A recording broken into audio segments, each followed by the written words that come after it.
Hello friends, నేను బాగున్నాను. మీరు బాగుండాలని కోరుకుంటున్నాను. సో ఈ వీడియో అయితే ఆనియన్స్ కూర్మా ఎలా ప్రిపేర్ చేసుకోవాలనో చూపిస్తాను. సో ఇందుకోసం అయితే ఒక మీడియం సైజ్ ఆనియన్స్ అయితే నేను ఒక 5 తీసుకున్నాను. సో వాటినైతే తొక్కలంతా బాగా తీసేసి సన్నగా బాగా కట్ చేసుకోవాలి. నిలువుగా అడ్డంగా సన్నగా తరుక్కోవాలి. సో ఈ కర్రీ కోసం అయితే ఎక్కువగా ఇంగ్రీడియంట్స్ కూడా అవసరం లేదండి. ఓన్లీ ఆనియన్స్ అలాగే శనగ విత్తనాలు కొన్ని ఉంటే సరిపోతుందండి. సో అందులోకి కారము ఉప్పు మామూలుగా. సో ఎలా ప్రిపేర్ చేయాలో మరి చూసేద్దాము. సో వీటినైతే బాగా సన్నగా కట్ చేసుకోవాలండి, పొడవుగా అడ్డంగా. వీటినన్నిటినీ సన్నగా కట్ చేసుకొని ఈ కర్రీ అయితే పూరీలోకైనా చపాతీలోకైనా చాలా బాగుంటుందండి. ఒకసారి ఇలా ట్రై చేయండి.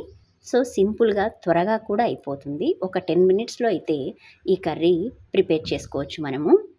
సో అందుకోసం అయితే ఈ ఆనియన్స్ని అయితే సన్నగా బాగా కట్ చేసుకున్న తర్వాత వాటిని ఒక బౌల్లోకి తీసుకొని అందులోకి వేసుకొని పొయ్యి పైన పెట్టేసుకొని అందులో ఒక గ్లాస్ వాటర్ని వేసుకోండి. అంటే ఆనియన్స్ బాగా మునిగే వరకు మనం ఉడికించాలి కదా ఆనియన్స్ను. సో అందుకోసము వాటర్ వేసుకున్నాక అందులోకి తగినంత సరిపడినంత ఉప్పునైతే యాడ్ చేసుకోండి.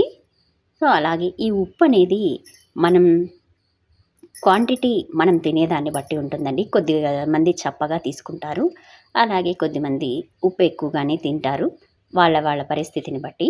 సో అలాగే అందులోకి 1/2 టేబుల్ స్పూన్ పసుపును అలాగే 1/2 టేబుల్ స్పూన్ కారాన్ని అయితే యాడ్ చేయండి ఆ వాటర్లో. అలాగే 1 టేబుల్ స్పూన్ వరకు ఆయిల్ని వేయాలి.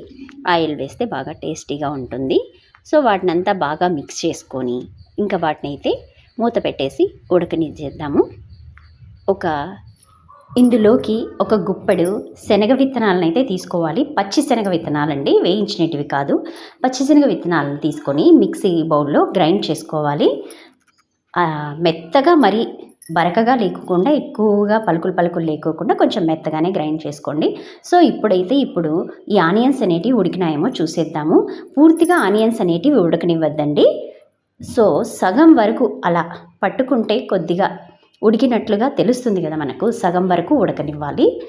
సో ఇంకా ఈ మిక్సీ పట్టుకున్నాం కదా మనము, ఆ శనగ విత్తనాల పొడినైతే ఇందులోకి యాడ్ చేయాలి.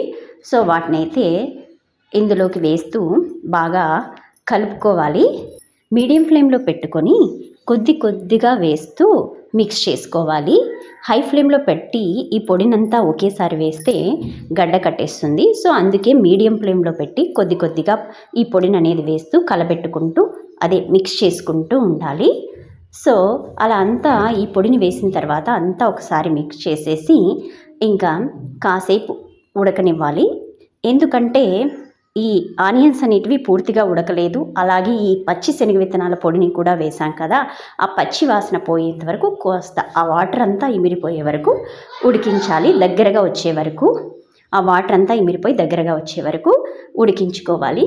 సో దాదాపు అయితే ఉడికిపోయింది. ఇంకా కొంచెం వాటర్ అయితే ఉందండి. చూడండి, మీకు బాగా తెలుస్తుంది కదా. కొంచెం వాటర్ కూడా పూర్తిగా ఇంకా డ్రై అయిపోతుంది. సో ఇంకా ఆ తర్వాత మనము పూర్తిగా వాటర్ అనేది అయిపోయిన తర్వాత దించేసుకుంటే సరిపోతుంది. ఈ కర్రీ అనేది పూరీలోకి చపాతీలోకి చాలా టేస్టీగా ఉంటుందండి.